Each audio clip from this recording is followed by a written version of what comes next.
In a world where most people watch movies and then forget about them, these brave heroes join forces to watch them again and then talk about them. Join them in their epic journey as they go back in time, a decade and beyond, to revisit and break down films from a vast array of genres. Do these movies hold up over time? Are they classics? Find out on Retro Movie Roundtable. Starring your hosts, Bryan Frye, Chad Robinson, Dustin Melbardis, Lizzie Haynes, and Russell Guest. Coming now to headphones in your ears. Welcome, all you lords, ladies, and knights of the Retro Movie Roundtable, where we watch movies and then talk about them. I'm your host, Dustin Melbardis, and joining me today are two good friends. First of all, I've got Chad Robinson. Say hello. I'm so happy to have my trauma crew. Did this to you on Loved Ones? Gonna do it again. It's Trauma Crew Night. Who else do we have? That's right. It's Bryan Frye. Say hello. Whoop. And we got a whoop. We got a whoop whoop. Trauma Crew. How's it whoop, going, whoop. guys? Yeah, dude, this movie's twisted. we can't hold ourselves back from getting to this movie, but we're gonna have to a little bit. Because guess what, guys? Football. Yes, We are recording this right on the cusp of the season. It's football time. I'm sad, Chad, Dustin. why are you sad? You're wearing your team's hat. You guys have a lead? My team hates me. No, they're losing. And, No. Oh, he says I can't watch the game. He's got the thing up. I took I it get off. it. I took it off after the Eagles scored their fourth touchdown. Oh, man. Yeah. That was a third touchdown. Wow. Whatever. Seven times three. I miss Micah. You already miss Micah. Yeah, I mean, everyone is always sad to lose a premier defensive end and an all-pro. Yes, thank you. You know what? You guys deserve this movie. Don't worry. Jerry knows exactly what he's doing. That ghoul. Well, we cannot take too much time talking about football because we've got a movie to cover, and we are. No, real quick. Okay. Why? No, you're going to tell me with a straight face that Chad hasn't envisioned Jerry getting his ankles cut off. Yes. I hope he finds a nice lady that asks him to love only her. I wish the best for Mr. Jones. Our audio listeners will not have seen Bryan doing a very particular sawing motion. Well, see, the thing is, my team's terrible owner passed about 15 years ago. And congratulations! Hey, my team's terrible owner passed last year, or was that this year? We have something to cheer in the last about 365 days as football fans. Yeah. Well, let's get into the prep for our show. I'm going to ask y'all a question before we get into the reason you clicked on this episode. Chad, I'll start with you. What is an acting part in a movie from any era that you would most want to audition for? Have you guys seen From Dusk Till Dawn? I know Frye has. Oh, yes. Quentin Tarantino's part. No particular reason. Hey, we all want what we want. And I guess I'll change my answer to Chad's. Bryan, what's an acting part in a movie from any era that you would most likely to audition for? I wouldn't get it, but I would have loved to play the lead in Blade Runner. Yeah.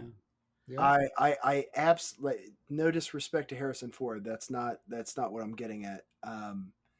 But if I were going to be known for one movie, it could have been a one-off too. It could have been my only part in anything ever. But the whole cyberpunk, the idea of that future crime noir detective, noir voiceover, and it is it. Just to be clear, it's my favorite movie. So there's a lot of fandom there. I would hope that I could do that role justice.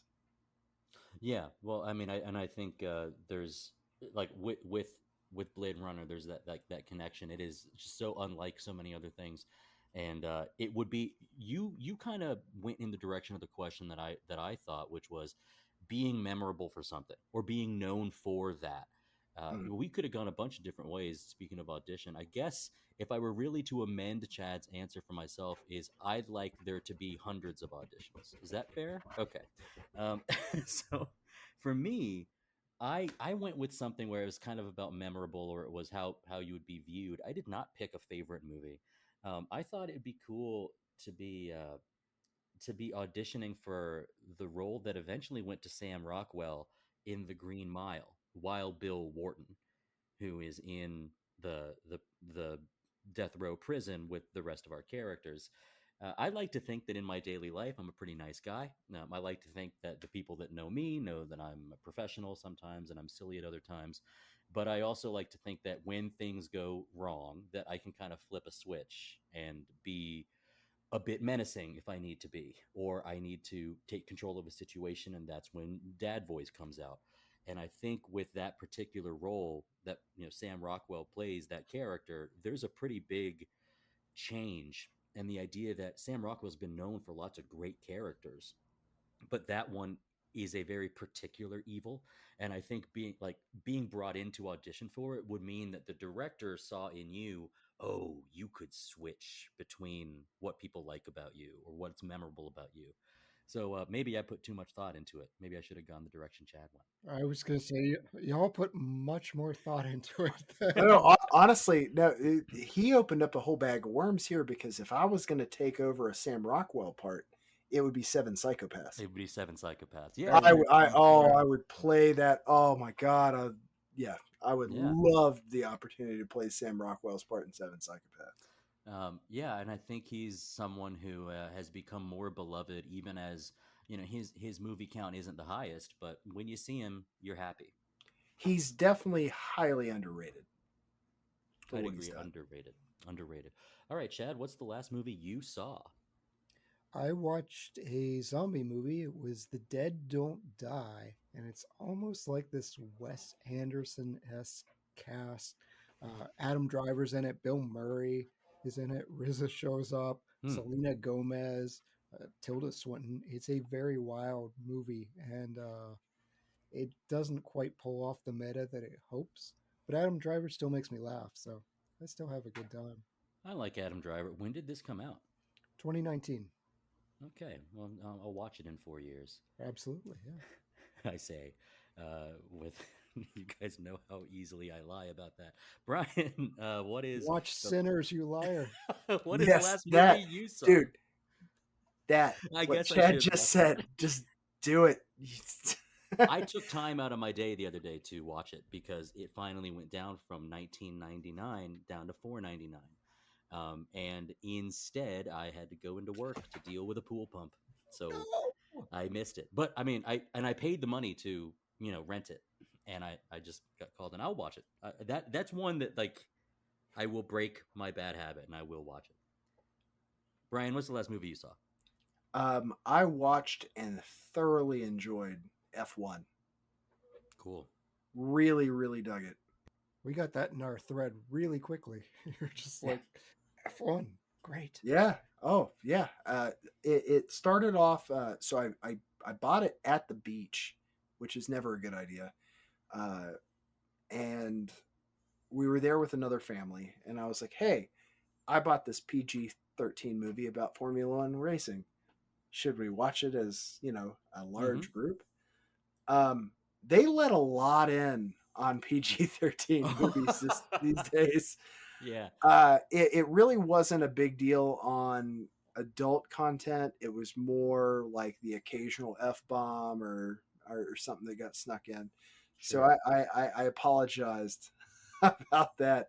It was by and large a fairly clean movie for kids, but Brad Pitt's character is fairly crass. And man, I got to tell you, I loved it. I absolutely loved it. I have yet to really breach the genre of racing movies. However, I know when I do, I'll find a new favorite. I know that I will, because the stuff that I've seen when it comes to sport that I generally don't watch is really, really good. And the thing that kind of that kind of prepared me for like, oh, you can get into that, were hockey movies, golf Oh, movies. there's no bad hockey movie. There is no Uh-huh. bad golf movie. And then also, like, of the big four sports, baseball's the least watched, but Moneyball was just incredible. Well, really, I mean, if we're being honest, the only bad sports movies are bicycle movies. I knew it was coming. Yes. And we have brought it up for another year. Absolutely love it. You guys recorded that in 2022. I said, look, It's a been door. Was I it will open it. 2022? Like, I still feel bored by this movie. I sent Russ, I don't remember who it was, but I sent Russ a text. Like, I heard some notable person talking about how Breaking Away was his favorite movie of all time. And I was like, Oh, man. look, there are two of you. Oh, man. Oh, man. Oh, Yeah. brutal. Well, yeah. So my last movie was I was watching a YouTube clip. It was a YouTube channel. Can't remember what it's called. It's extremely popular. They don't need the press. But it was this woman who records herself watching film classics, and I looked at it because we had recently recorded Rocky, and her reaction to the Rocky 2 training montage where the kids are all running with him was like, she broke down in tears. She's like, yes, and I was like, wow, this is like the way a lot of people feel. Well, then I watched a very short clip of her reacting to The Patriot. So I watched The Patriot front to back. I mean, I don't have the time for Sinners, but I have the movie to watch The Patriot for a 20th time. Or I guess I have the time to watch The Patriot for the 20th time. Well, listen, if yeah, you die, you're going to die well dressed. At least it didn't take place in Philadelphia. yeah. If I should die, I would die well dressed. They had green eyes. Well, we have stalled long enough. Chad, what movie are we covering tonight? We are doing the delightful little romp Audition from 1999. A delightful romp. Little romp. Yeah, delightful. I mean, it's a romantic comedy. It is romantic, kind of. Now, I will also say that we have the privilege, and listeners, you have the privilege of knowing that this was a dealer's choice. And Chad, you brought this to the table. And this is your fault. So this needs context. I have to bring this in. We're going to stall longer. This is just going to be one of those cat herding episodes. Yeah. But back to Russell Guest. So Russell has been trashing my dealer's choices for a while, and they keep winding up in his like bottom 3 to 4 of the year. And he has indicated that Resolution is going to be in that illustrious tier. Can't believe it. That has upset me. And so I went out. Russell does not like subtitle movies, and he does not like graphic torture. And so I said, I'm picking one of two things. And it depends on who you stick on this episode. And Dustin chimed in and he just said, and I'll paraphrase because our family friendly podcast, he said, Chad, F me up.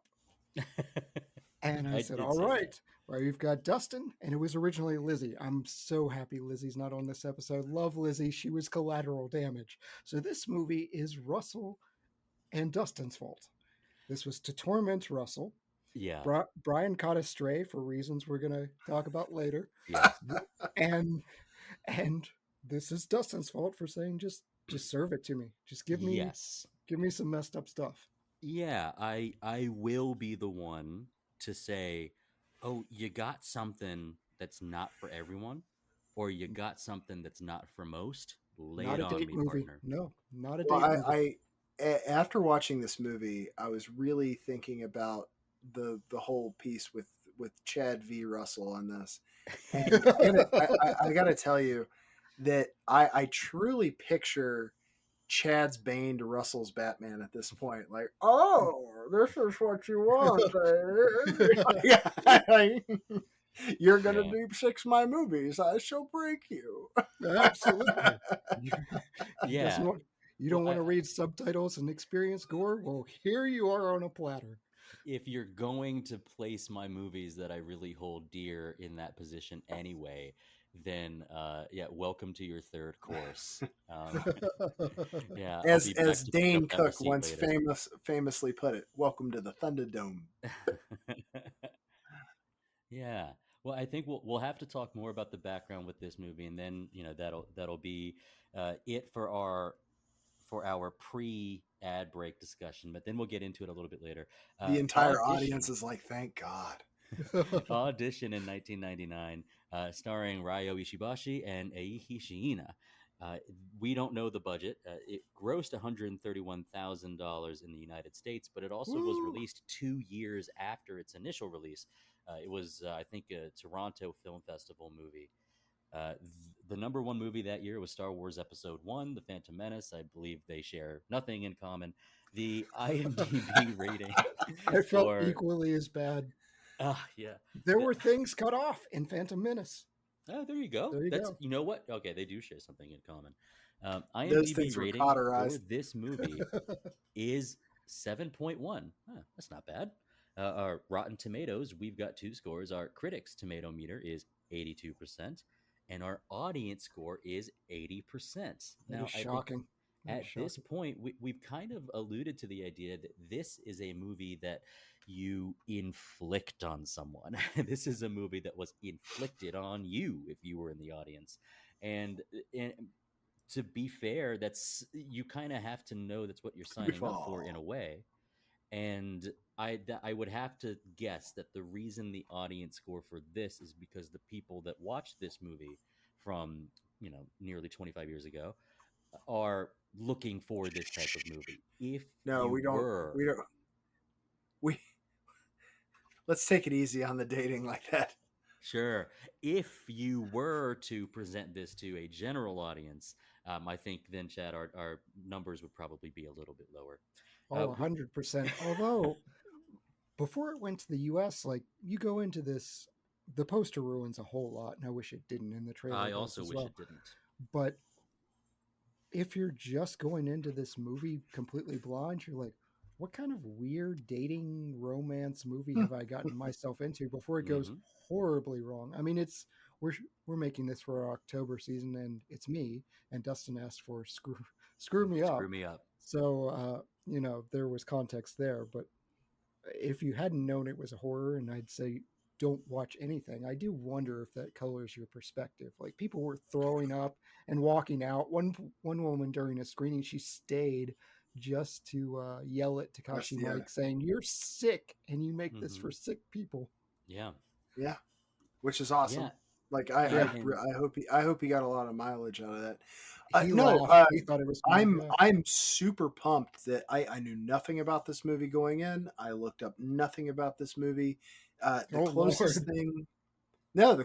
closest thing that I had to any forewarning on this film was looking up on Google where I could watch it for free. That was all I did. Don't. No, it didn't. Is this a good time to bring it up? I don't know if you want to segue it in later, but later. Okay. I love the way that you had mentioned that you were looking for it, like, to watch it for free. But I'm always looking to watch it for free. Did you consider the cost of watching this movie? Because it wasn't about the dollars. Well, it did win a Fantasporto Award for Takashi Miike, and then it was nominated for the Fangoria Chainsaw Awards, Best Limited Release Direct-to-Video Film, Best Actress for Eihi Shiina, and Best Screenplay Daisuke Tengan. Bryan, you told us a little bit expectations that you didn't want to spoil anything for yourself. You did not want to look up anything, but do you feel like you liked it, and does it hold up? Just to reframe this a little bit, I didn't look any of it up because I didn't really have time to. Sure. And the last time Chad gave me a movie and said, "Don't look anything up for this," it was 1,000% worth it. So, I very intentionally didn't look anything up for this. There's one specific thing that I wish I had looked up for this. Yes. Not that it mattered in the end game. But no, I actually really enjoyed this film. This is a great foreign horror movie. I really did enjoy it, Yeah. Well, Chad, with one exception.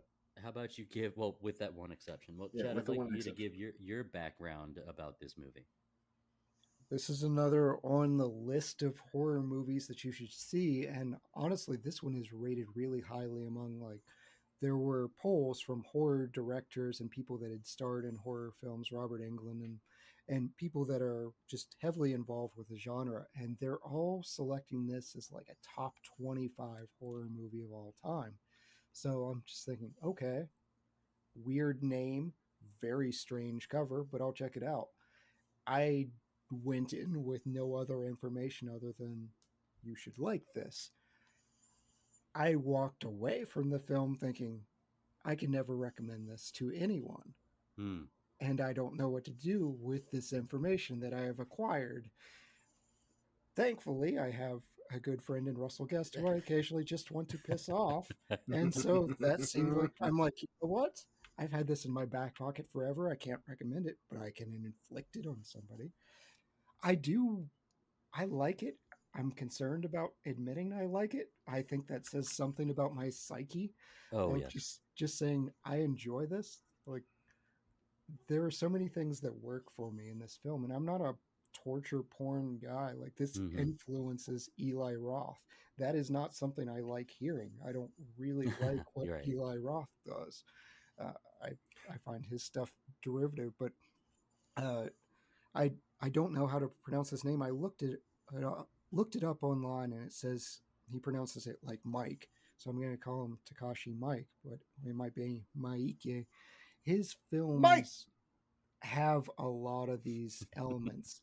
They uses a lot of the same actors. They're usually shot in like 2 weeks. This was shot in 3 weeks. And they usually have some weird stuff go down. And he seems to delight in just how people react to it. And they ask him, they're like, hey, this one took off in America. And he's like, that's great. I don't really care. He's a pretty eccentric dude.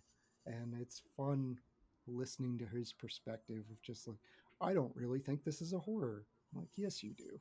he's he's an I interesting guy. I have a quick question because I was going to compare this movie in a way to a book that I've read, and I realize this is a book as well. I didn't find that out until earlier tonight.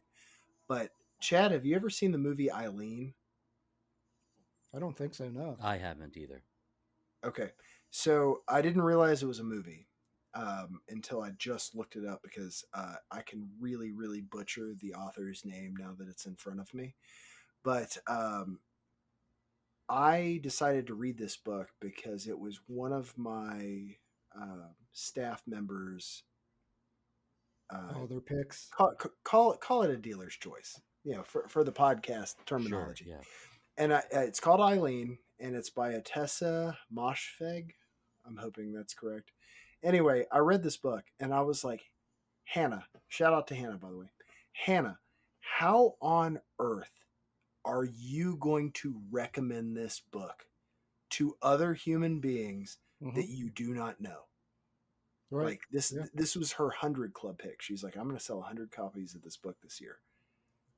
I'm like, you have to know someone very well to recommend this book. And she was like, oh, it looked cool. I haven't read it yet. I was like, oh my God. Wow. I was Wow.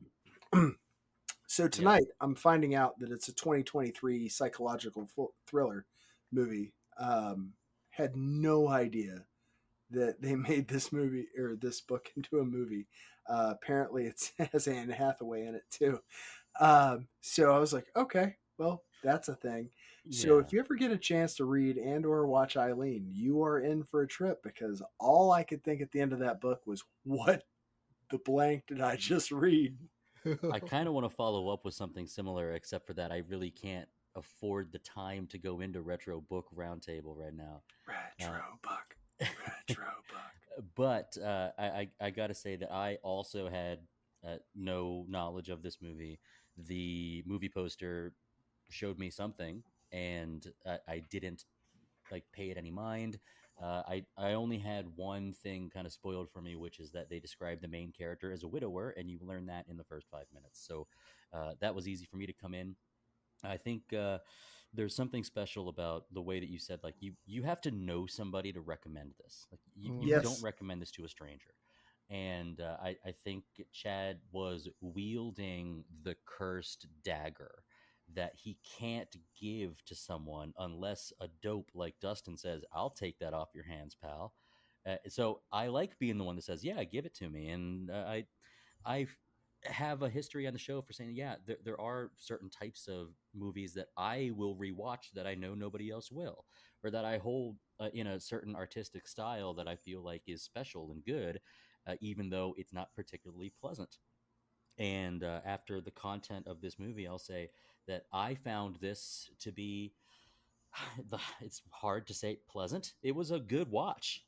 It was interesting the way this movie split in two halves essentially, and you get something that is about like filmmaking for what that first part is, and then when it's time to get zagged, do you get zagged hard? And it's a pleasure to be along for that impleasurable ride.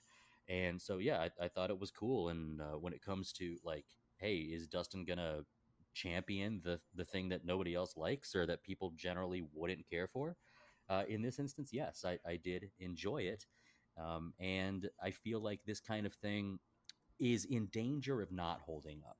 I think it's fair to say it's in danger of not holding up because there will be other things that are far more intense. There will be other things that accomplish what they're trying to do poorer, but it will have greater commercial success.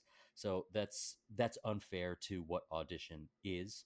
I love that the name kind of doesn't prepare you for what's going to happen, but it No. is. I mean, it's cool, and I think we're going to have to spend a lot more time talking about it after this break. We're going to take a quick little break, introduce one of our friends from another show. When we come back, we're going to do a plot summary, so that means the movie will be spoiled. We will see you on the other side. Welcome to the All 80s Movies Podcast. I'm Bill. And I'm Jason. And this is the podcast where we talk about the blockbusters, the flops, and everything in between from one of the freshest decades for movies, the 1980s. So whether you're a brain, a jock, a valley girl, or a Jedi, we've got some 80s classics for you. Do these movies stand the test of time? Are we discovering something new? Is there an 80s movie we're finally watching for the first time? Join us each week as we dive into the cinematic nostalgia that inspired and influenced a generation. From the hits to the cult classics, we'll discuss our earliest memories, favorite scenes, fun facts, and our not-so-favorite movie moments too.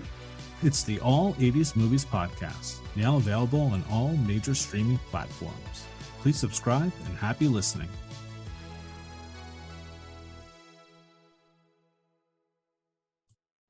And we are back. This is your final warning. Tonight's show, we're covering Audition from 1999, and we're about to do a plot summary of this movie. So if you haven't seen it since 1999, pause us, go watch it, and then come right on back. All right, Chad, take it away.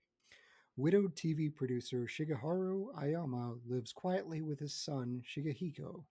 Urged by a friend, he stages a fake film audition to find a potential new mate. Among the candidates, he is captivated by Asami Yamazaki, a soft-spoken former ballet student with a mysterious past. Despite several warnings from his friend about inconsistencies in her resume, Ayama pursues her. After Ayama takes her on a trip and professes his feelings, she vanishes, but only after making Shigeharu promise that he will love only her. Searching for her, he discovers her references are all either dead or missing. He also encounters her former teacher, a disabled man in a wheelchair. Returning home, Ayama passes out thanks to Asami drugging his drink. She proceeds to torment him for being like all men who use women. She paralyzes him with drugs and inserts needles into his body while repeating "deeper, deeper."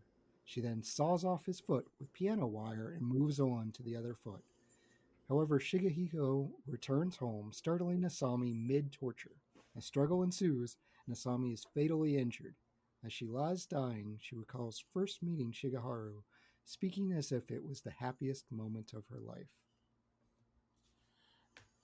the final words, and it is spoken. They do a great kind of zoom in shot of her speaking from across the room, essentially from Ayama's point of view on the floor. And we are given in the last 45 minutes or so some of these, we can call them flashbacks to like previous conversations. And we've got a recollection of how sweet and nice this courtship seemed to be. And I listened to someone on YouTube describing how this movie really lulls you into something seemingly safe and comfortable before we have that yanked out of our hands. And so, since me and Bryan were the ones who were, in this sense, yanked, Bryan, tell me about this experience when this movie took the turn.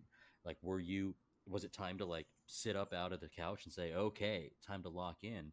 Or were you jarred in any way? Or was it exactly what you needed out of this movie? I think the real gem of this movie is the slow burn because like the exposition is heavy, and I really enjoyed the back and forth between the main character and his best friend who's actually setting up the audition. Yeah. Auditions. And then you have a whole bunch of like, dude, you shouldn't be doing this. Like your son Tried to made warn you. Yeah. your son made an offhand comment about you feeling, a little wiped, and based on that, you are making really terrible decisions. So Ignoring so many red flags. Yeah. yeah, it's like, So many. I understand you liked her essay, but anybody who has ever hired another human being for a job knows that what they put on paper isn't exactly what you get in real life. So it was kind of funny to me, especially truly knowing nothing about the movie going into it. I'm just like, wow, you shouldn't do that. Maybe Yeah. things are different in Japan. Like I was like, yeah, Well, and they that's are. Yeah. that's a bad choice. And it was an ABC trickle down to a. Honestly, he deserved most of what happened based Hmm. on I don't know, like 7 years. Like I just want to say 7 years. You've been without your wife for 7 years. Clearly, it's not sexualization. Like you're not like that's not the piece that you're going for. Your choice of person is based off at least a certain level of trauma, which is weird. I don't know. It's a tandem of Admiral Akbar. It's a trap because I'm the guy watching the movie, Sure. and have the background of knowing it's not a movie if it's not a movie if she's not a If he picks complete anybody else. psycho. Yeah. But I will say this: the thing the movie does extravagantly well is it doesn't let you know if what's happening is really happening. Okay, we have to come back to that later. That Yeah. deserves its own point that we don't tack So on to the end of how you've set this up because I love it. yeah, There's something here that you brought up that I really like, which is, and I really don't want to go down this path because there's so much about the content of this movie that can be covered. But in a way, I think you had said like he deserved it for allowing himself to be talked into this fake audition to lure potential mates. All of it is a lie. That's wrong. Okay, I think maybe the three of us we're all nodding our head like, okay, we get that part. Uh, and then you brought up the thing about everybody lies on their resume a little bit. Or if you've ever hired anybody, you know that what's on paper isn't what you're getting. But I do wonder, like, Chad, are you in the same boat where it's like this act is on a scale of 1 to 10, 1 being kind, 10 being despicable? Is it a 10 out of 10 despicable to hold these fake auditions? Oh, see, this is the interesting conversation that I was wondering on a first watch if we're picking up. because at some point you start seeing these sequences and these flashbacks with Shigeru, and he is with various women. You get the secretary of his who Yes. constantly is making illusions of, hey, I'm getting married now, and she's awkward about it. And you're like, what in the world? But then they show a flashback of him kissing her, Mm-hmm. and they show him with his son's girlfriend, and he is with other women. And so you get this picture of him being this decent grieving widower who's kind of lured into doing something inappropriate but follows through. And it's almost like, I don't view it as the audition being supremely like 10 out of 10 evil. Sure. It's bad. It is not Harvey Weinstein like that Yes. level, because Right. it's Yes. as Bryan pointed out, it's not necessarily about sex. He's looking for a replacement for his wife. He's picking his wife's characteristics and saying, be like my wife, play piano, which comes up, and the piano music is weird because it's classical, it's soft, but it always comes in when something bad is about to happen. Mm-hmm. And it's the other women that leads you and shows you that this guy isn't necessarily this nice, shy guy that we're led to believe. So maybe with some of the womanizing that he has done, that's just barely touched on, it is appropriate when she says, you're just like the other men. You're just using me for sex, or you're just using me for this. Even though I genuinely do think he loved her. Like he clearly fell in love. Love is blind. He's ignoring his buddy who is just going, run. But hey, we have all watched our buddies date or be with somebody who has 1,000 red flags, and they just either ignore them or don't see them. And we're like, is this the best idea? We had just got done talking about how he has used, like we are seeing him with other women, and that the comment made from Ayami, I'm just trying to catch up here, is that Asami. Yes. The comment made from Asami is that you are just like anybody else, or just like you're all the rest. And I don't know. On my first watch, I don't think I saw that. I don't think I had the opportunity to put the pieces together that he potentially was just like everybody else, or that he was using people for like objectifying. Bryan, did you put those pieces together? I assumed that that was all psychological. Like Okay. he obviously a guy who lost his wife 7 years ago has urges, Yes. Mm-hmm. has thoughts. Like I'm not, I you know, there. That's not something you chastise anybody for in his Mm-hmm. head. So all of this is literally culminating in a weird, messed up dream in his head about people that he probably had thoughts about at one point in time or another. Mm-hmm. And I think it's even more interesting because you have the girl that his son brings over, and he's Right. like, "No, like this is not okay." So I feel like that really set up the whole movie. Really set up that she is misinterpreting him as one of the people that she has murdered in the past Right. as a predator, when he had, like, it's really his friend who messed him up because he set it up as a, let's use an audition for a dating service, and the girls just assumed that he was a predator when he was fairly, if not completely innocent in its entirety. Yeah, well, and that's where I think we have to bounce back to Chad here. Is that are you seeing it as psychological, or are you seeing it as that there's got to be something physical in the past with these other women that like he sees in a dream? Well, with the secretary, it was clear, like, those are well before Asami even enters the picture, that she has this odd relationship and how she's talking to him. And then we get the indication later during those flashback sequences of him making out with her. So he's taken advantage of an employee at some point. with the son's girlfriend, I don't know. I could lend that to possibly some of it being psychological. It becomes very blurry of what he does and doesn't see because he sees that guy who comes out of the sack. And I am very interested because that's like midway through where she's kneeling on the floor waiting for the phone to ring, and you get the sack and you just get this animalistic growl.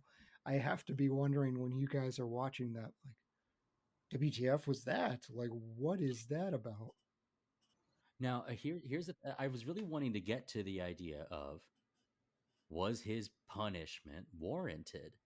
A lot of leads, a lot of the males, a lot of females, a lot of the people that are interested in the romantic partner in the movie, they do something wrong. They might cheat, or they might lie, or there's something bad. And that's where I kind of wanted to get a gauge on whether you guys felt like his being targeted for this punishment, for this torture, was like, you got what was coming. Because I think that's where we go like further down the line. And I wanted to ask, this was a while ago, and is it in your heads? I ask in your heads because I definitely didn't even think about this as like casting couch casting couch Harvey Weinstein thing. uh, that is its own thing, and it's very real, and the attention that it gets is important for the world. But I didn't look at it this way. I looked at it the way that rom-coms look at it, which is like, here's a funny thing with a sequence. In a way, it's like, this is kind of like, middle-aged guy, he needs help from his friend, and the friend is going to set this thing up, and it's actually kind of an interesting little scene with these auditions. uh, so that's where I go, I don't know if it seemed to me that was damning. But then with y'all's insight, I then say, like, oh, well, I wonder if he did deserve any of this. I found towards the end of this movie, as it resolved, like, man, I don't think this is um, whatever it is that he was looking for. I don't think we were shown enough evidence, and there's a lot of this that isn't concrete. But I don't think we were shown enough evidence to say like he deserves this. Um, but yeah, this idea of looking at potential mates quickly. There, if we look at their audition schedule, it's like one every 10 minutes. Mm-hmm. Well, our listeners and several of our listeners' families use something even faster on their phone every day to swipe left or swipe right. Now, that is not the same as there's no artifice, there's no lie to what the audition is for, but it is about, hey, want to sync a whole bunch of information about who a person is into a 30-second readable profile and 6 pictures, because that's how a lot of people find love for real. And I like what you said, Chad, is he really loved her and she loved him. I don't think she took a minute to even consider what his situation was, which I think is very fitting for a lot of the dating world. Like, it's constant on what's my trauma, not what's theirs. And She's and psychotic. I think that's well, what the no, actress is. I'm not. Yeah, no, I'm not arguing against that. I'm just saying that if she had taken 5 minutes to figure out what his damage was, he doesn't end up being the person she's crusading against. So you're saying communication is key in any relationship? All I'm saying is if she had asked one question, Uh-huh. why are you here? But it's I because think of the trauma she's had in her life of her ballet teacher is like burning inside of her thighs and just being super creepy. And coincidentally, he doesn't have feet. Wonder how that happens. And he's still like super creepy about it too. He's like, well, oh, let me you ask you met a this. Sami?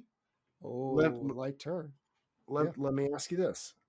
Did he instigate all of that, or was that a driven piece by her?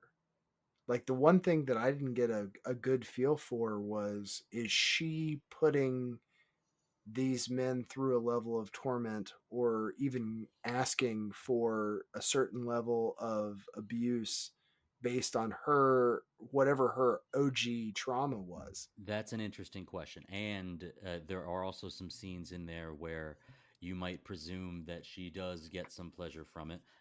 It's Right. a difficult question to ask in the most delicate of ways, but like, as we know, the number one indicator for trauma is early trauma. Like Mhm. it's always the case. And so what we see is we see her early abuse. She does describe it as like, it was a terrible place. I was abused a lot. And I'd like to take that as truth, and I'd like to think that it's only until like she grows up, and then that isn't really shown as far as how does somebody equate trauma and traumatic sexual acts with their own sexual proclivities.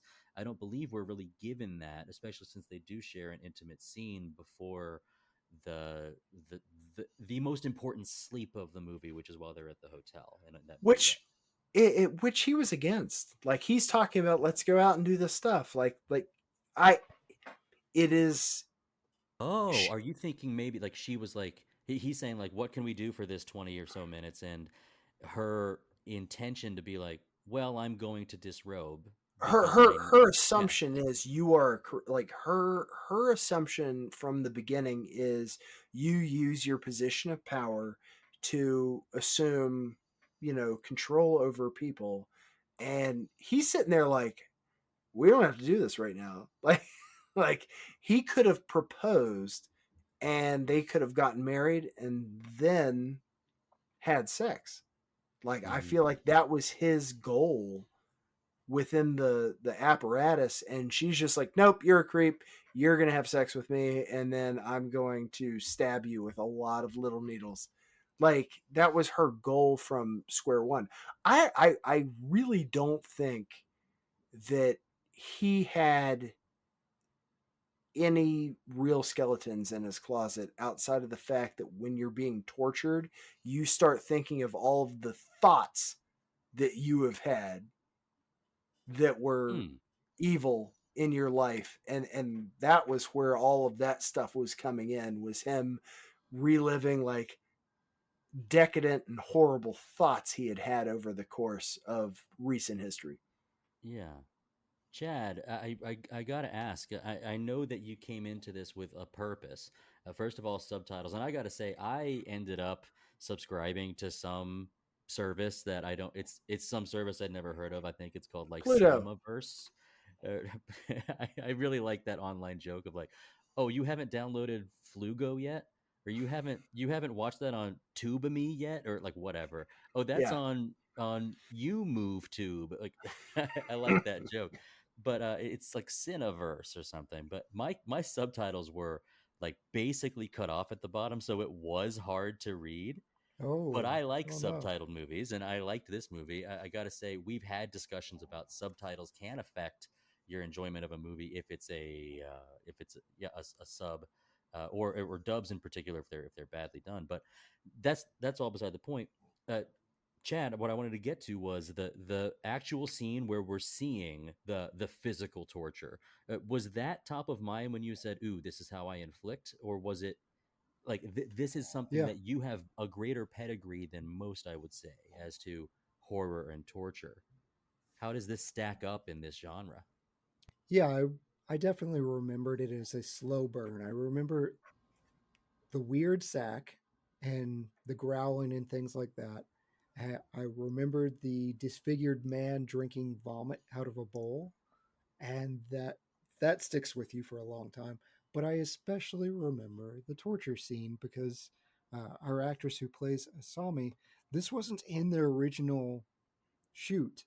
It was silent when she's putting in these pins, and they went back and did it and said, "You need to be saying something as you're doing it." And she has this lilting, sing song, just casual way as she's pushing in the needle of the kiri, kiri, kiri, kiri, kiri, kiri, Mm-hmm. kiri, kiri. And that, if nothing else, it's like the loved ones when I subjected you guys to that. You will Mm. never hear "Am I Not Pretty Enough" without thinking of that movie. Like, that's just going to stick with you forever. So Yeah, subtitles were a bonus because that annoys Russell. But something like this, I shoot for memorable. It doesn't, I like when it's good, but this is something, if I'm going to inflict on someone, they're going to remember whether they want to or not for the rest of their life. And it's not, I forgot about the foot sawing. The needles are what stick with me because she Yes. puts them under his eye and even calls out. She's like, this is really painful when you Yeah. do it. I'm like, yep. This is all bad things. I did forget. This is where Bryan caught the stray, the dog, gang. He's either gang Yeah. or gangu, depending on your translation. Uh, he catches a stray and he winds up dead behind a door. And I'm like, oh yeah. As I'm watching that, I said, oh, Bryan's gonna hate that. That's a loss of a star immediately. And Bryan came on, and I get a text, and it's WTF, Chad, dead dog movie. Yeah, truly, I really I avoid dead dog movies fairly heavily, and it wasn't even the dog's death that got Chad that text. It was about 35 minutes into the movie, and I'm like, they are featuring this dog heavily. I am not comfortable with how much this dog is in this film. I feel like this is leading up to something. So I go to my trusty doesthedogdie.com, and sure enough, they're like, gruesome dog death. And I was like, hey, Chad, like, Really, it come is on, man. what we see is the aftermath of it. We don't see it. True. Oh, yeah, And I did tell Chad, I told him before we started, I was like, I will say that in terms of dog deaths, this is about as PG as it gets, but I'm still not happy about it. It is fantastic when, like, Bryan was collateral damage. This was going to be Lizzie, and Bryan stepped in. And I'm just like, oh, we have something to upset everyone. Dustin wants effed up. Russell hates subtitles, and Bryan hates dead dogs. I have just a trifecta here. I mean, I thought that the very first, I think, disturbing physical thing you see is the man with fingers missing and ear cut off and all that Oh stuff. yeah, he's real messed up. And I think that's really well done. Like, yeah, there's a lot going wrong with that guy, and this is also something that my wife's brought up to me in the past, like watching other things. Obviously, I didn't have I didn't have her watch this with me. That's a shame. But it's something she brings. She goes, "You will get upset about a dog stubbing his toe and watch human beings slaughtered by the thousands." And I'm like, that is correct. Yeah, that is 100% accurate. Yeah, that I thought was I loved seeing the sack early, because I don't think this movie truly begins until about an hour in. At least, yeah. She doesn't even appear for 28 minutes, so you just have like half hour of kind of buddy romance situation. Yeah, which I think is just, I mean, in a way, it's not even slow burn, because you're not even burning yet. At that point, you're just kind of like, kind of hope this guy finds love. You're right. Yeah. You want the best for him. It's the best for that. Yeah. You're definitely supposed to like him. Like I really like I watched it a second time just to make sure I wasn't getting a bad call on this, because I had to pause it a lot the first watch through, and I was like, I don't think this guy has negative motives. I think she has had a lot of men that had negative motives, and she's just accounting for him being the next one. I actually think that his friend is the one she wanted. I don't mean the one she wanted in terms of getting with. The one, I mean, it was his idea to set up an audition as a dating service. I think he's the one that was probably predatory and the one that she should have been killing. Yeah. Well, in the end, I mean, she was there's aside from just like being caught in the act, like she came after Shigehiko, and he's just, innocent Just kid. kid. Yeah. So I think there is an aspect of this, and I don't know what degree it is, but there's an aspect of this that, like, perhaps it is, like, I say perhaps. It is the childhood trauma and abuse that turned her into what she became. Mhm. But I think it's meant to be like, this is the monster, and it's why the movie poster is the way that it is, with her holding the syringe, is that this is what you need to watch out for. If you are a man and you treat women poorly, you need to watch out for when they come and get you back. And it's unfortunate that it's our, Ayame, who, he wasn't, like, we kind of agreed earlier, like, sure, the audition is a bit of, like, that's, it's not ideal. It's not what we love about him, but it's the other guy that had the idea for it, and we don't believe we have any of these, like, oh, this guy is a despicable guy. We're actually all actively rooting for him. So this is where, like, the monster is, it's that scene, and it's the poster is like her with the apron and the long gloves and with her tool bag. That's what's gonna get you, and that's kind of what happened. um, but I did want to get to sort of the gruesomeness of it. Is I didn't find, I guess there's a certain term, I don't know if I've ever used it before, but like a tasteful gruesomeness, which is, I thought that the effects of, like, sawing the foot off were like, well done.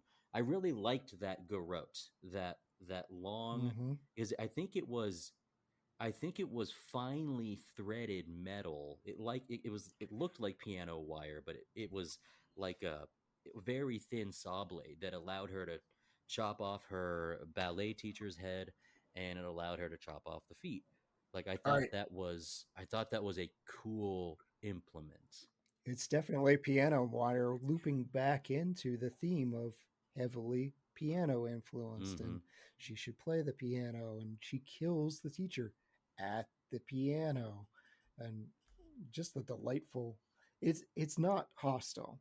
Like Eli Roth took the wrong message from this. He's like, oh, Yeah. people like this. I bet if I showed foot gore and splatter and everything else and somebody screaming their brains out, they'd like it even more. Nope. Because you don't even really see the foot. You just see the wire and her grin and the sound. That's enough. I think it's worse in my head. So I actually have one of these.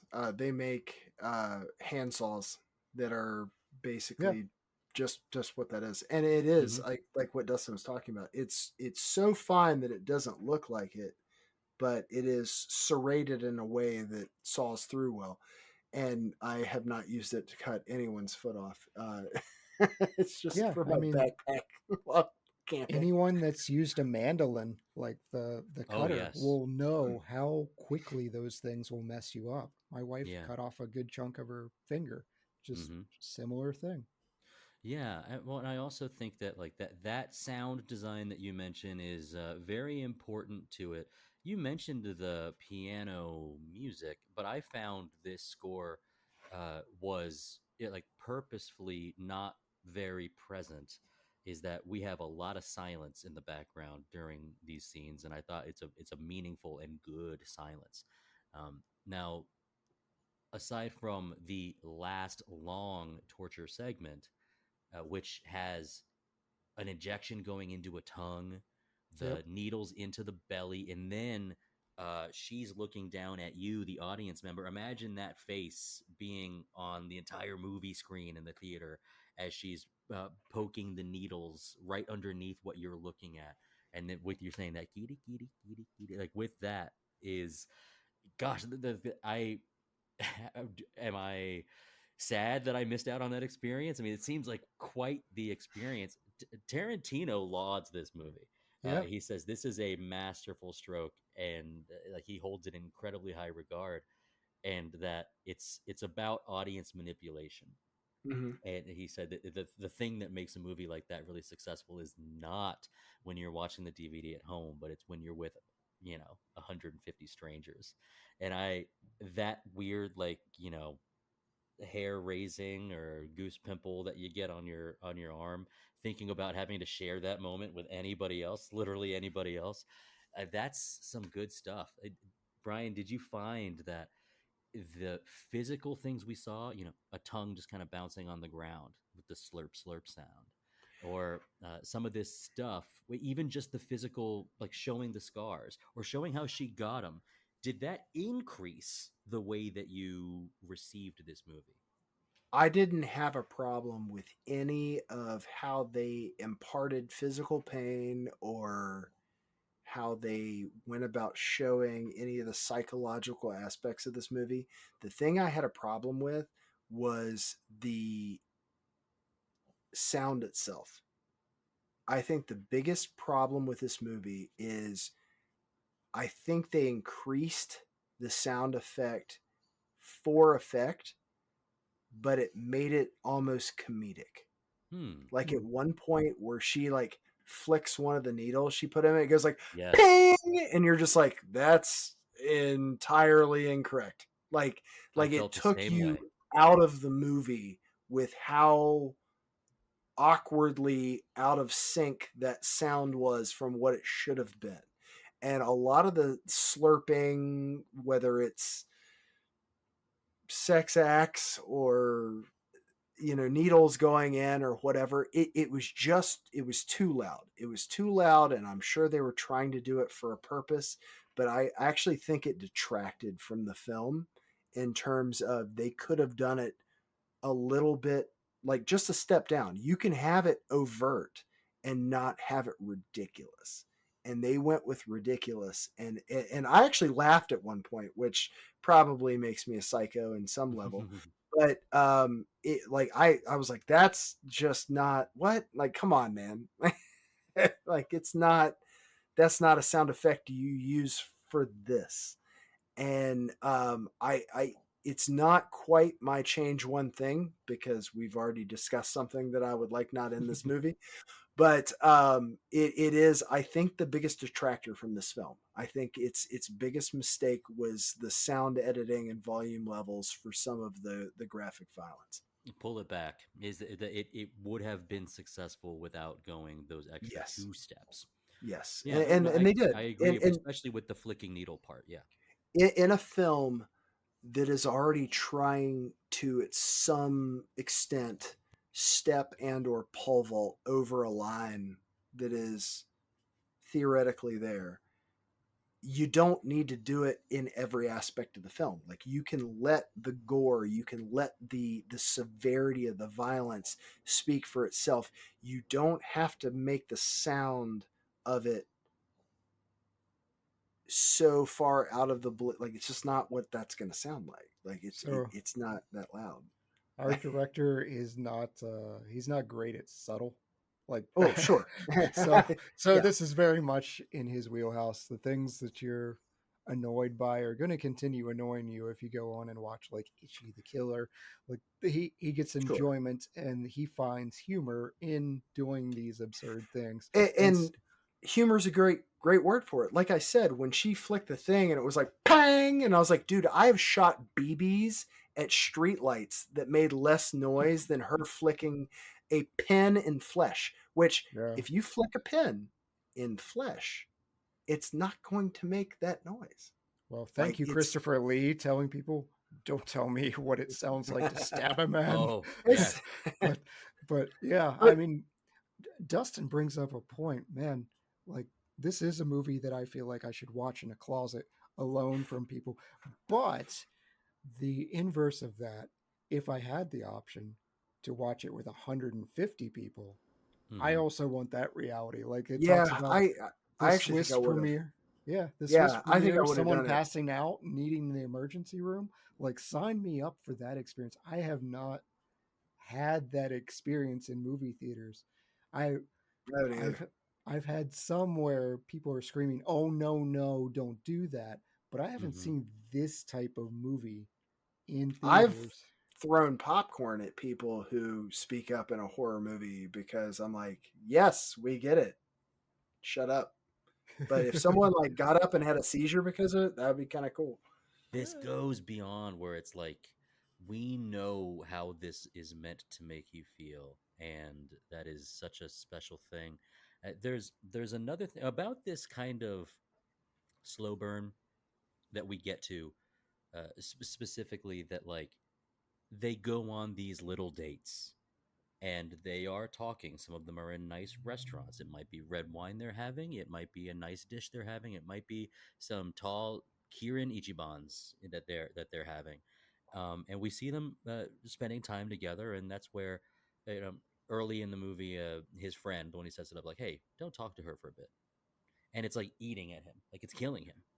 Or he's like, "I want to talk to her," and her response is, "I've kind of been dying for you to call me back." She's And been kneeling by that phone ever since. with the Ooh. bag of Uh-huh. body parts. I mean, I have to assume.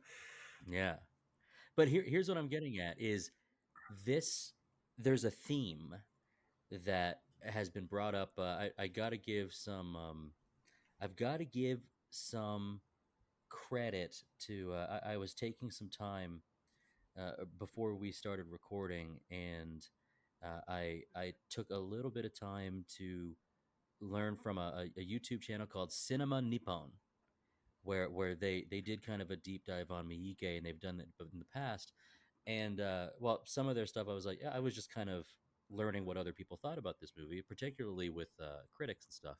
But they brought up the idea of, you know, this movie does touch on the themes of dating is hard, Mhm. and and also and also just, do you ever really know if you know someone? Yeah, our Because director called this the horrors of dating. yeah. Well, and we also know that our director's kind of being like tongue in cheek, a little playful about, you know, what he feels like you should interpret it as. His response about this movie was like, "I think that's how she knows how to show love." And then his immediate sentence after it is, "But that's just what I think." Leading you in the same way that Lynch does, leading you to say, "Well, even the director doesn't know exactly what he was what you were supposed to take away from it, and that's intended." And so Right. we are left with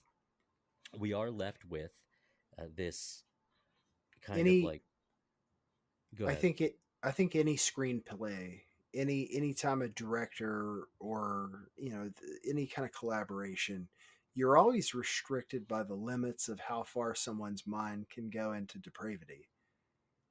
So, I mean, obviously, another human being thought of this. This Yeah, is, Yeah, yeah, it's you know, so based on a book. it's Yeah. yeah, so it's the limits of where you can go within any human being's assessment of where that depravity can go.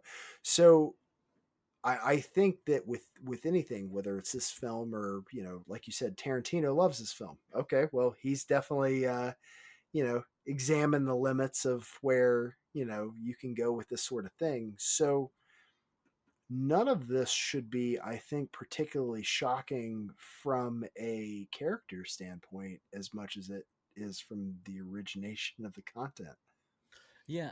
The when you were talking about like the how far can someone think it out, I said I didn't want to go into retro book corner, but I know that like I'm a fan of the movie American Psycho, but I have Mm. specifically been recommended against ever reading that book, and you don't recommend that book to people. You have to know a very particular type of person to read that book. At that point, we're dealing with way more than what the film can show you. But with this is we have uh, at least a clue, and it's in the essay of like, oh, she is being at least open about like that she's not talking about her abuse trauma. She's talking about like, I had a dream and I hurt my hip and I lost what that dream is and a part of me died. That Mhm. was alluring to the character. But I just like this idea of I'm not like really trying to get back to this point. It was more of the idea that you don't know this about this person. Is that how close can you be to someone that you work with, or how close can you be to someone that lives on your block, that you might wave to them as they're mowing their lawn, or you might see them in the grocery store, but they have the thoughts that can be thought of in a book. they have the thoughts that, you know, our main character is thinking about his secretary or his son's friend, is that these people have these thoughts. These thoughts aren't so crazy. And that's where I love expanding on that theme of, boy, on the outside, these people look pretty normal.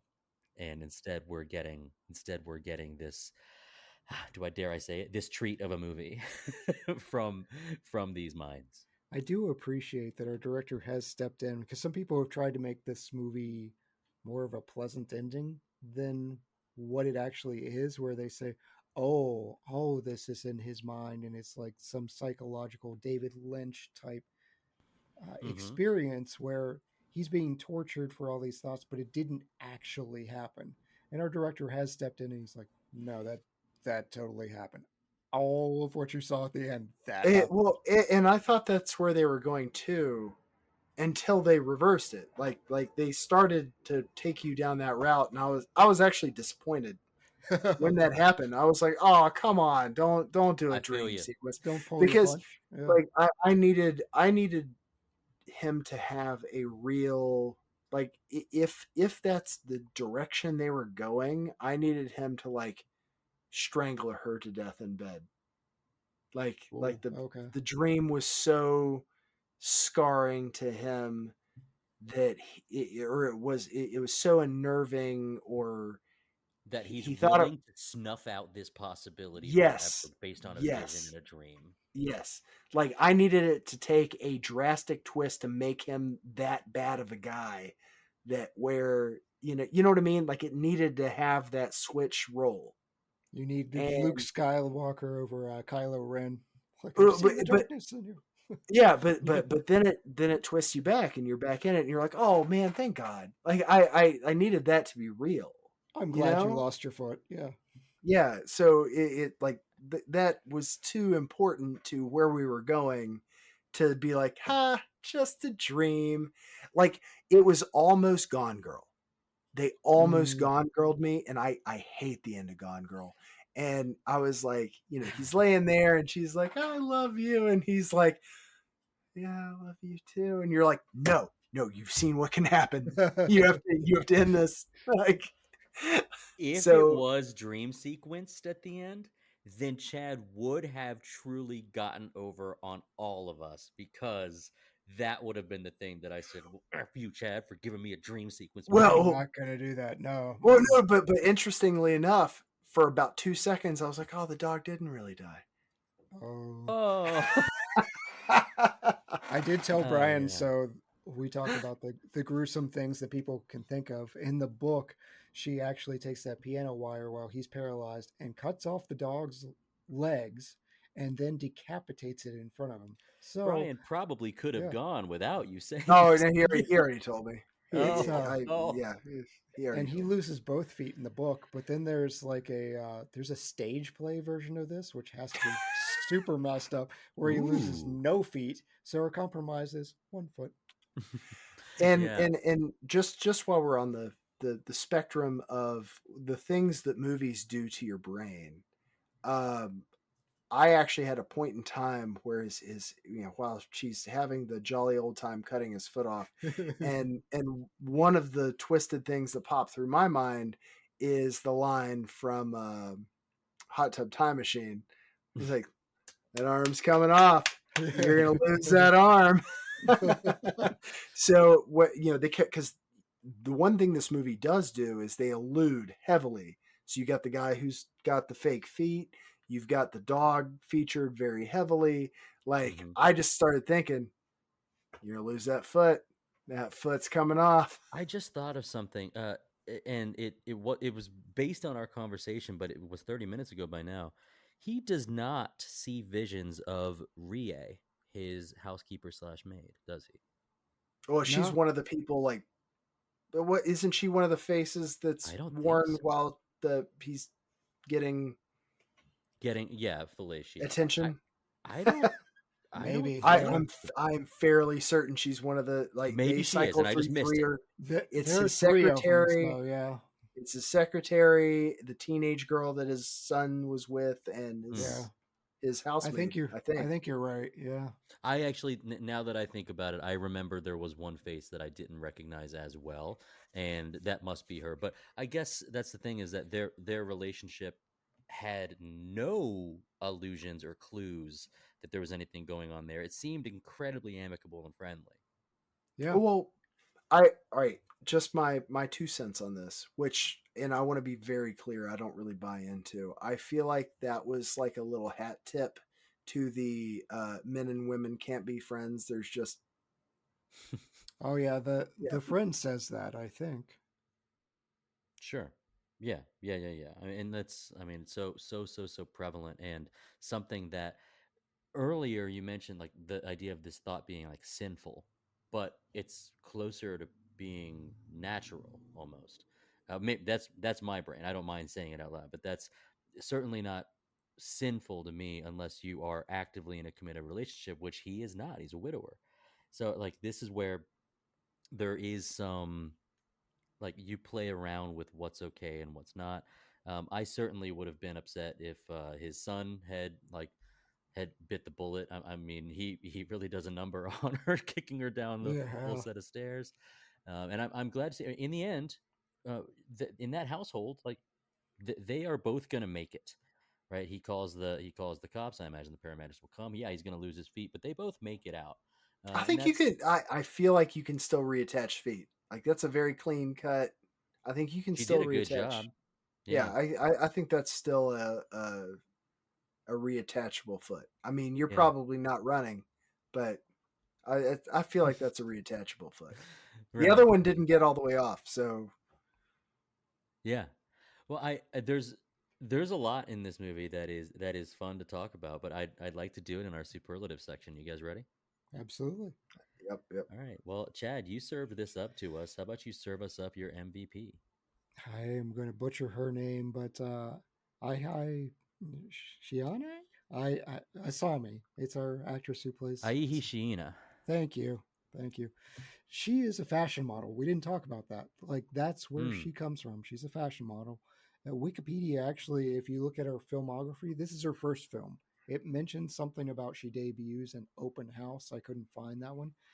It is a crazy choice, and she plays these things like so subdued until she has to become absolutely unhinged. And there's something I really like about these types of performances where you're just quiet.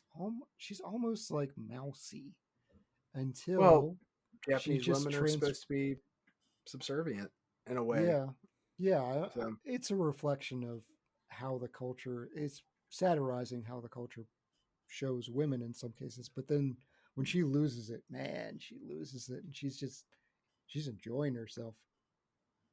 Yeah, and seemingly pretty skilled at it, which is also, strangely enough, a weird way to say it, like a joy to watch. Brian, who's your MVP? I went with the main character, Ryo. I feel like his mannerisms, it's hard to be bashful and confident and awkward. And he actually goes through a very diverse number of feelings through this that really illustrate well through his mannerisms, all the way up to the point where he's being tortured. Hmm. And yeah, I feel like he did a really, really good job in this. And I'm actually going to second that, Brian. I've seen movies where the main character is in a malaise, is in a serious melancholy, like has I think the way you described him, like his son is you're kind of wiped, is I've seen movies with that character, and I've seen characters like that where they go through normal everyday life with no emotion. So much so, I've seen movies where you got a guy visits a prostitute, and the scene has them having sex, and he's just like joyless about it. And we didn't get that. This guy is tasked with being pretty normal, and to have a compelling performance from a very normal ask is probably like difficulty on high. So I wanted to give hats off to that acting performance for Ryo Ishibashi. Chad, who's your best supporting actor? I went with the friend. I really enjoyed their relationship. It's Jun Kunimura as Yoshikawa, and I don't really think he's a good guy, but I've never seen a friend try harder to say like she is not worth it. Like, can you imagine limping up to the bar with this dude later? Like, that is the biggest "I told you so" Yeah. ever earned.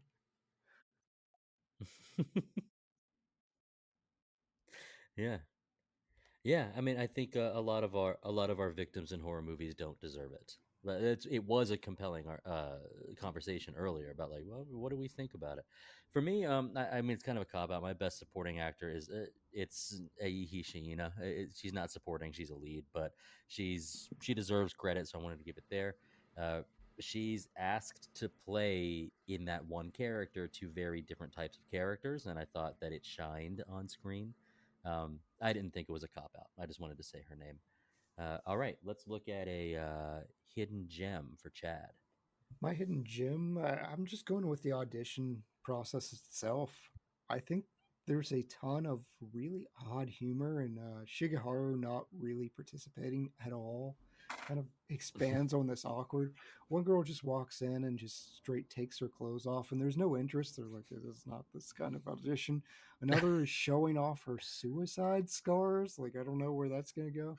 And This it's is the just, first time. right. It's just it's very very strange, and I enjoy the dynamic between the two friends. Of the one friend looking over like, are you gonna help me at all? We are 27 auditions in, and then when we get to Asami and Shigeharu perks up, the friend looks over, he's, really now? And that's the question you ask? All right. Yeah. Yeah, sure. Brian, what's your hidden gem?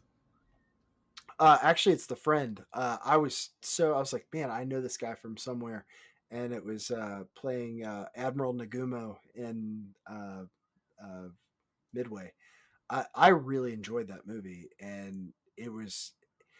This is one of those films that I felt could have benefited from a recognizable face. Now, granted, I wasn't watching a whole lot of foreign films in 1999. So that's on me, not on, this film. But the fact that I got to see it for the first time as an adult after having seen some, it was nice to have a familiar face and actually being able to connect it to a different movie I liked. So Yeah. it's not really a hidden gem for this film because clearly he's an established actor, but it was a hidden gem for me because I was like, hey, it's Nagumo. Oh yeah, I actually really like using that hidden gem where you see somebody that you know you'd seen in one thing one Yes. time. Like, oh, there he is.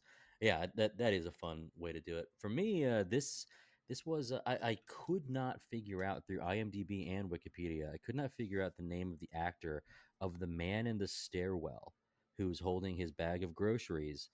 Who our main character Ayama is talking to about the bar where something bad happened. Wasn't that guy murdered? Yeah, actually. Shimada, yeah, that's So Rin that's what. Sogi. So I thought that was Shimada too, but I got conflicting information. I really liked that guy's lines and particularly his delivery. And I'll share the line was like the angle of the shot that you are introduced to him is at a weird angle. And after the first five or six back and forths, he says something like, "This building has been leaning for 28 years." And that's why we were able to see the blood rushing out from under the floor or from under the door. I'm like, ooh, that was written well. And the guy delivers it well, even though I can't understand the Japanese. I just read it. So I'm like, this is cool. It was at that moment that's when my ears perked up like, okay, we're getting something fun. Let's get to another one. Chad, who's your recast for this movie? Yeah, this one's tough because there aren't a ton of people, but I went with recasting. I believe her name is Rie, and the housekeeper in this one. I went Hmm. with a more recognizable face, and the name may not mean anything, but Nanako Matsushima, she was the lead in Ringu. And so I Okay. think I would like just a different face in here. I think it having a younger and more attractive person as your housekeeper may lead to that more insinuation of Ah, deviancy. yeah, that's smart. Especially from like a class that is sometimes, a job. I work with housekeepers and janitors and maintenance men a lot. And so the idea that like this is a job that is potentially looked in a certain way, that's really smart too, about that recast. Bryan, who's your recast? I'm hoping I'm correct on this now because now I'm doubting myself based on Chad's statement. I went from the original, or I shouldn't say the original, but Rie Inuo, uh, in place of the main character. Like put another cult horror person without draping wet hair in her face as your antagonist in this. Hmm. Oh, mine was the main character, not Samara.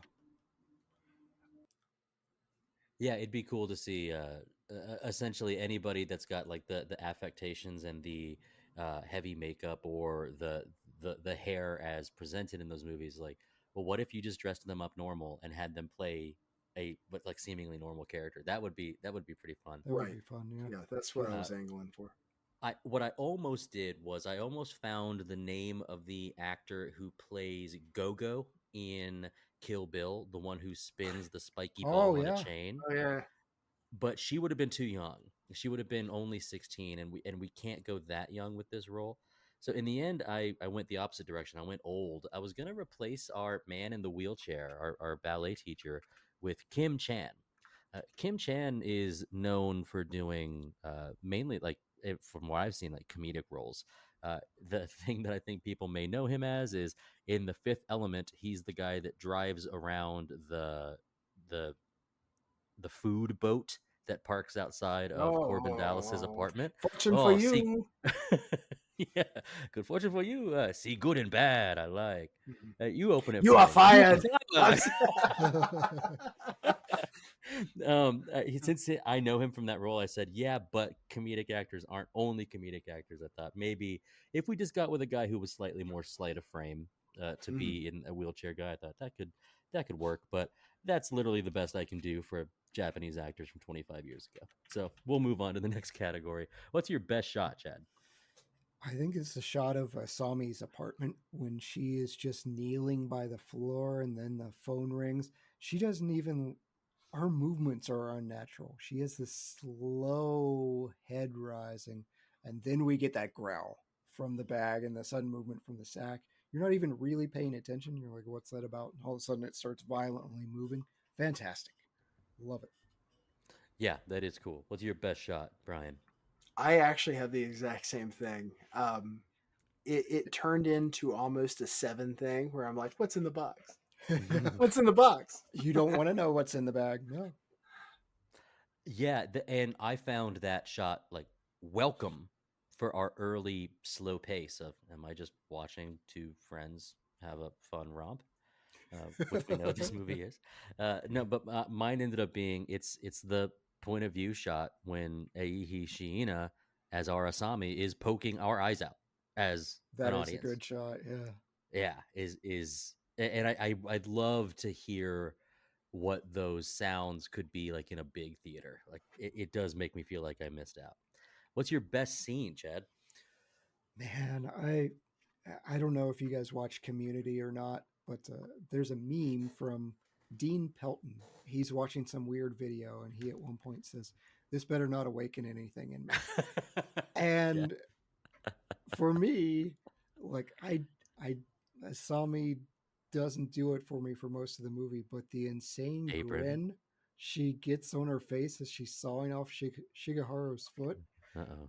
like that is Uh-oh. strangely attractive and makes me very happy. It's just a shift. And so I'm not a torture porn kind of guy, but just the joy she exhibits in that insanity. I'm like, Spicy. part of my brain goes, you can fix that. You could absolutely fix that. It's fine. That's wonderful. What an insight. What a joy to be given this gift of this movie, and then an insight into what Chad likes. Uh, Bryan, what's your best scene?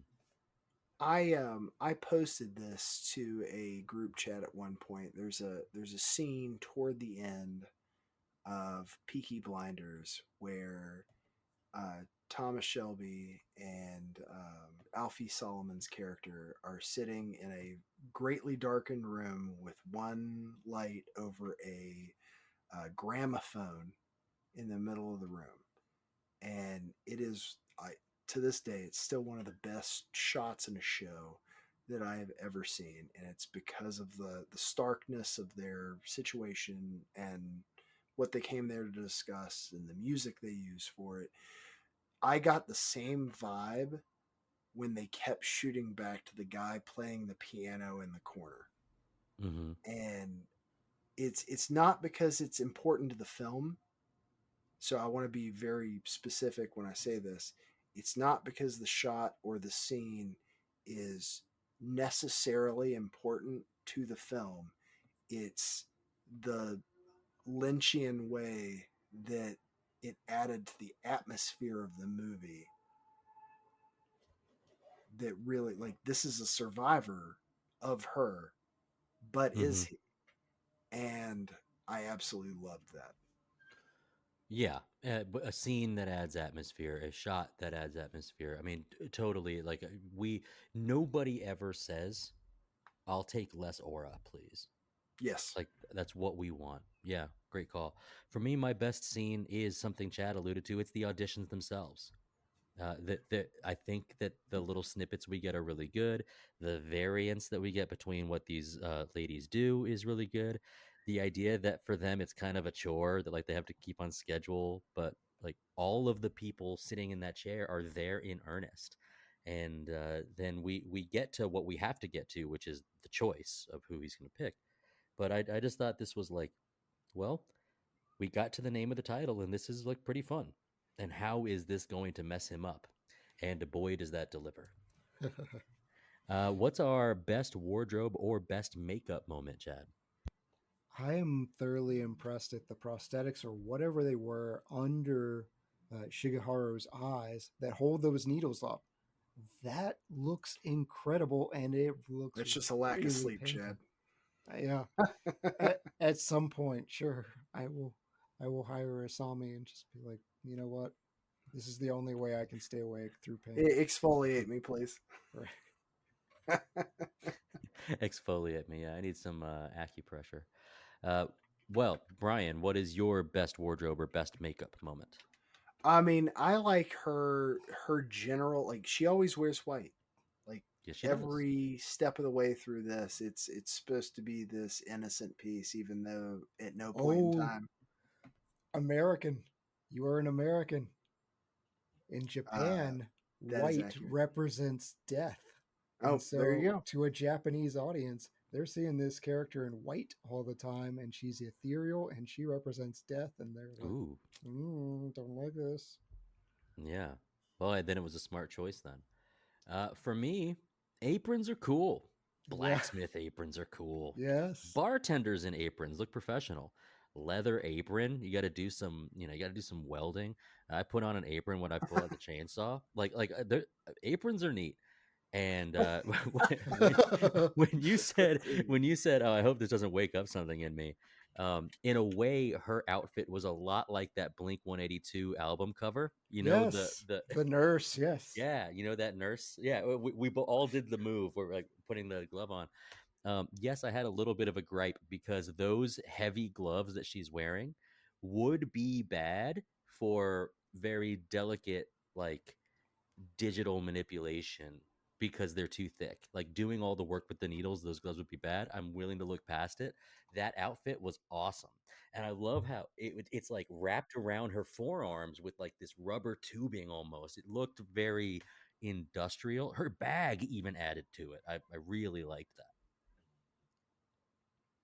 Bryan, I think what are you questioning? You have to have at least a little bit thicker gloves to get those needles, kitty. A little bit deeper, yeah. Like it's got to have some real thick, otherwise it's stabbing you too. I just feel like she wouldn't be able to grab them out of the box very well with them. She's got practice, but the way you Yeah.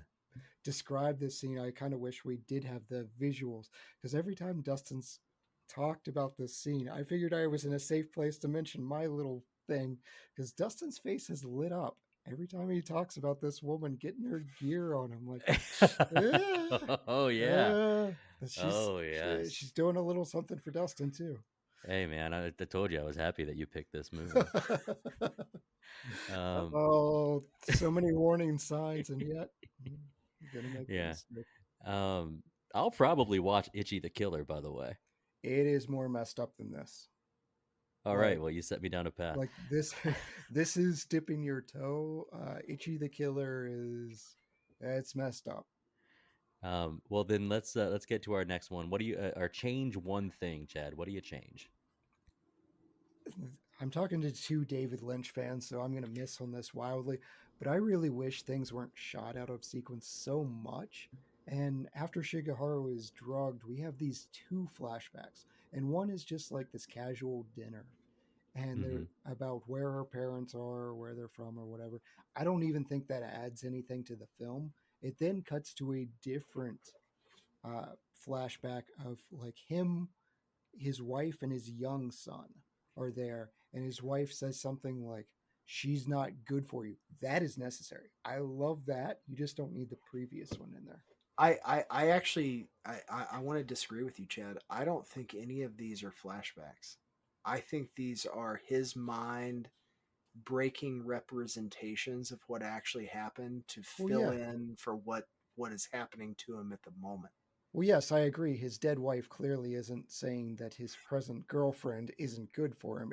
Sure. Hallucinations, I guess, is what I'm... Okay. Yeah.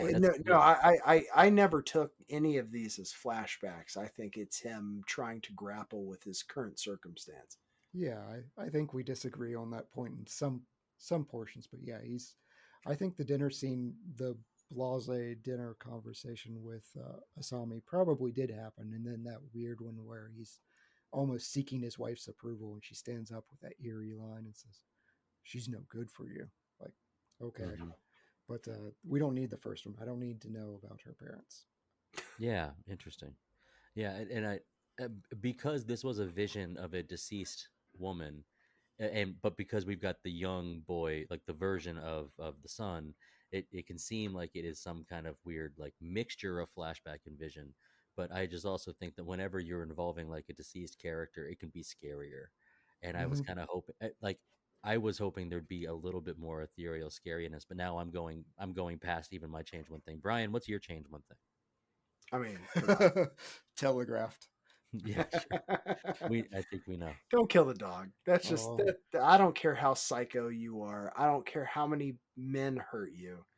If you hurt a dog, that's purely on you. Like no amount of trauma says kill an animal like that. So yeah, often how serial killers are recognized when they're I get it. I get it, and that's fine. But I'm just saying that that's fine. If you want to elicit sympathy based on the trauma you have had in your past, killing another guy's little dog is not going to happen for me. It's not going to work. I don't think she's supposed to be sympathetic by the end. Like no, and I don't either. And so I want to make that clear. Like it's, if it's scorched earth, it's scorched earth. But yeah, anytime there's a movie, I can always deal without a dead dog. I actually do think that's a watershed moment, though. Like killing Gangu is the point where you're like, okay, you actually are a monster. Versus, we from a weird point we can kind of get it. Yes, yeah, I feel that too. And there's another theme about like, is this movie feminist for pushing back against the typical action of men, and is this like person Harvey like Weinstein fighting piece. back? Yeah, potentially, but we didn't get into it that fully. But I think at that point, even if someone is saying like, yeah, go girl, you get him, is when it's like, yeah, but not the dog. Come on, right?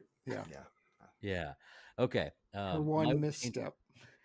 I about introduced a new change one thing, which I think I'd like to stick with, which is that there's some things that are uncertain as to like their validity. Did they happen or not with these visions and stuff?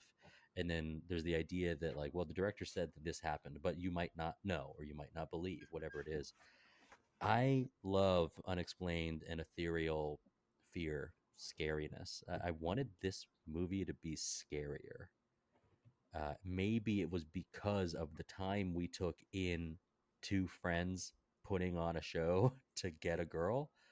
That is rom-com. Like that's what that is. And so that's when I thought, well, if we tightened it up a bit, maybe we could fill in some of that space with some scares. So guys, I know I've said it before, but I think this movie could be really great at an hour 30. You get this into a tight 90, and I think this might it might deal with some of those issues I had found, and I think we can maybe get to the meat of this a touch faster. So Yeah, it's that's certainly not a tight 90. no, it's not. No, it isn't. Okay, and now best quote in Japanese. Chad, take it away. Kiri, kiri, kiri, kiri, kiri. It's yours. Kiri, kiri, kiri. Kitty, kitty, kitty, kitty. What is yours, Bryan? Happy people cannot act. That's good.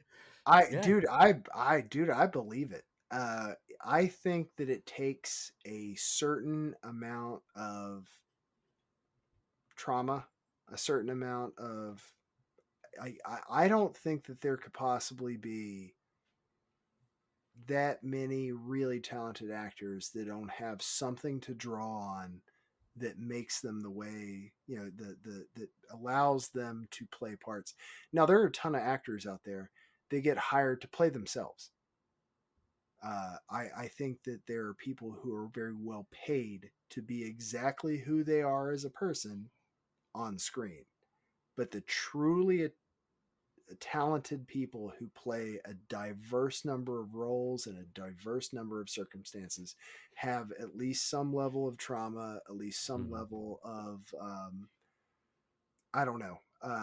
It doesn't necessarily have to be horrible, but something that allows them to diversify their personality in a way that really makes them compelling actors and actresses. Yeah, I really wholeheartedly agree. And I'll use a quote I was going to use for the best quote here to kind of match that. It's just in a different context. You only realize who you are by going through pain and suffering. Only when you feel pain can you know the shape of your heart. That is Now, some jigsaw stuff. it is some jigsaw stuff in this situation, right? But it really touches on kind of what Bryan's getting at is you have to kind of have your mettle tested throughout your life. You have to be hurt in order to know what feeling is. All of that stuff. I really agree with what Bryan was saying here. This movie isn't the most romantic way of putting it, but I thought it was like cool. What? She has a point. There's a moment early when you first meet the man in the wheelchair. We're in that great atmosphere building scene that Bryan was describing, and he wheels around and he's describing like the girl, and this is when we're still kind of unsure what direction this movie's going in, and his response is, "Did you see her?" Just a brief statement like that, and he follows it up with a bunch of other questions, but they don't have the same impact. His other questions like, did you hear her voice, did you touch her body? That's when you realize, oh, creepy old uncle, whatever. Like, yeah, okay, that's not helping, but just the idea And a creep, yeah. we are presenting this like, all right, another person in the world knows who she is. That's the first time we kind of get this. Knows who she is from before, I guess I should say. And oh, did you see her? And at that point, we're going, is there something unexplainable here? And that's where that really gets my venom going too. Okay. So we have come full circle. It is now time for us to present our ratings. We rate out of 5 stars, 5 being the highest star and half star being the lowest. We do use half star intervals if you would like. I'm going to start with Bryan here.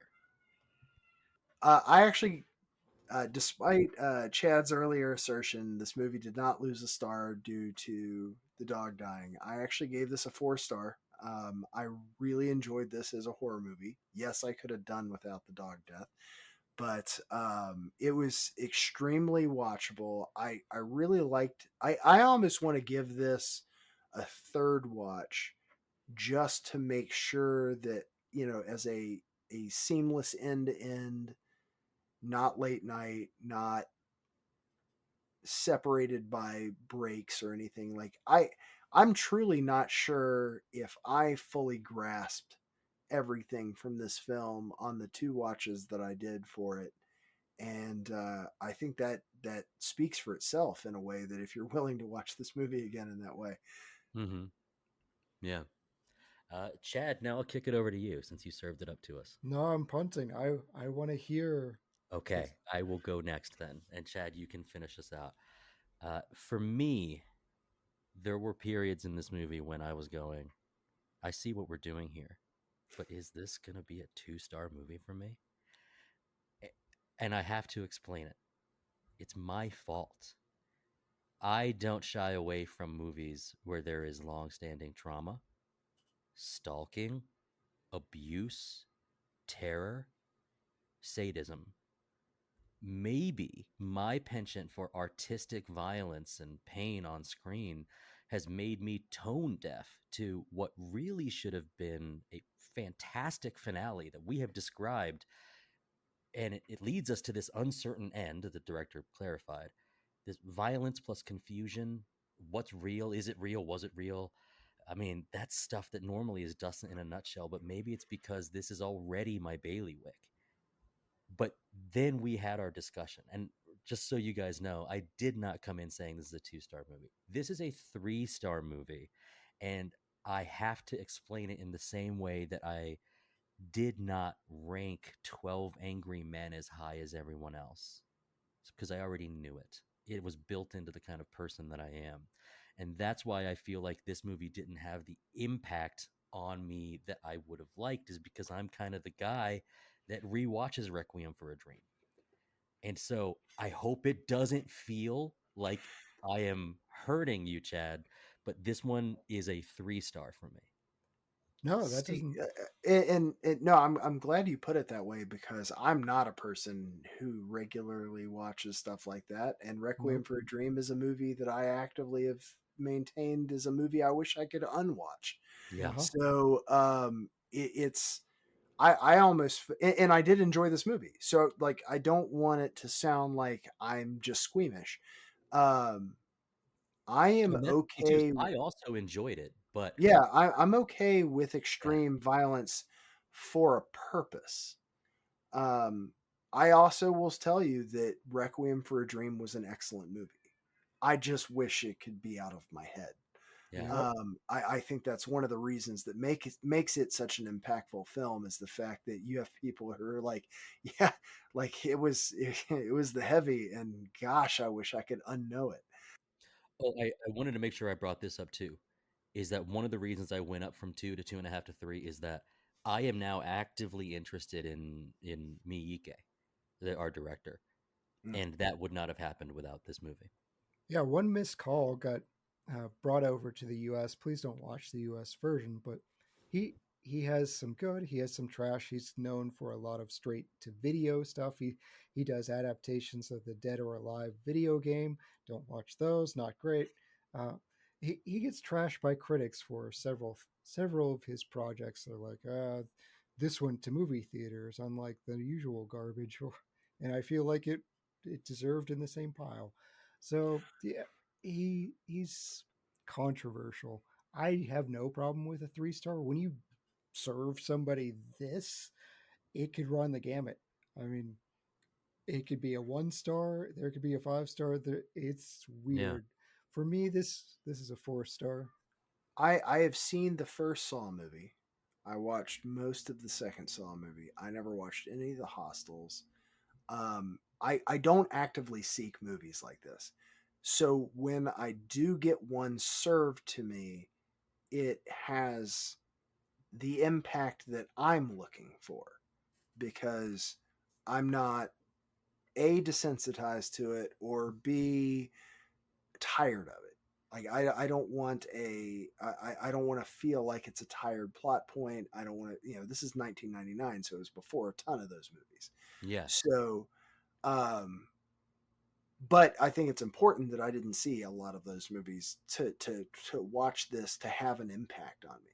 So I really feel like it's a benefit, like not because I don't like horror movies or anything like that, but I've learned over the course of time, especially doing this show, that it's important sometimes to restrain yourself from going on a deep dive on things because things will come to you in due time. It's, yeah, I would put it more in line with the first Saw movie or something like that. Sure. I don't put, Which was amazing to me. I got to tell you right now, like the first Saw movie, I was like, that is fantastic.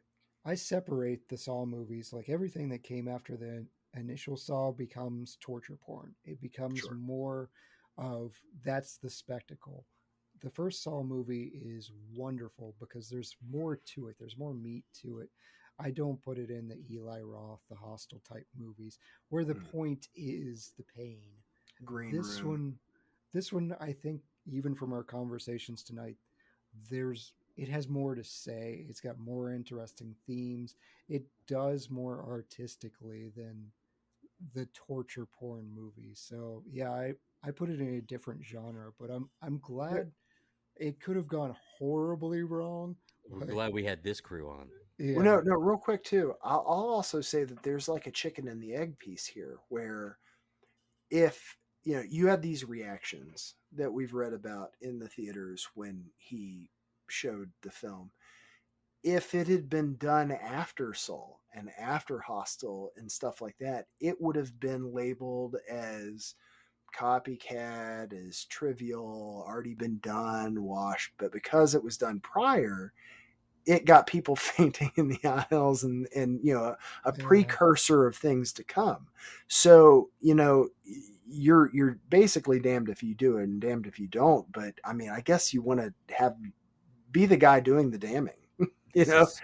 I actually love that this has spawned more conversation because it was a great to talk about. Is uh, if it came after those movies, then I think I would probably rank it higher because it would be Oh, so strange that I do not believe he deserved it. But it's so important in horror, I think, if whether or not they deserve it or not. And that's where like this movie would be different. It's weird. It's hard for me to explain it, but yeah, I think you were going on to say, Chad, that you said you're at a 4. yeah, yeah. For all the reasons we talked about, it's a flawed movie. It's very good. I think it deserves a high ranking in the horror echelon. Directors love it. Quentin Tarantino, especially praising it. Mm-hmm. I don't know about 25th best horror of all time, but it's in my top 100. I Yeah, really enjoy it. and it was a cool watch.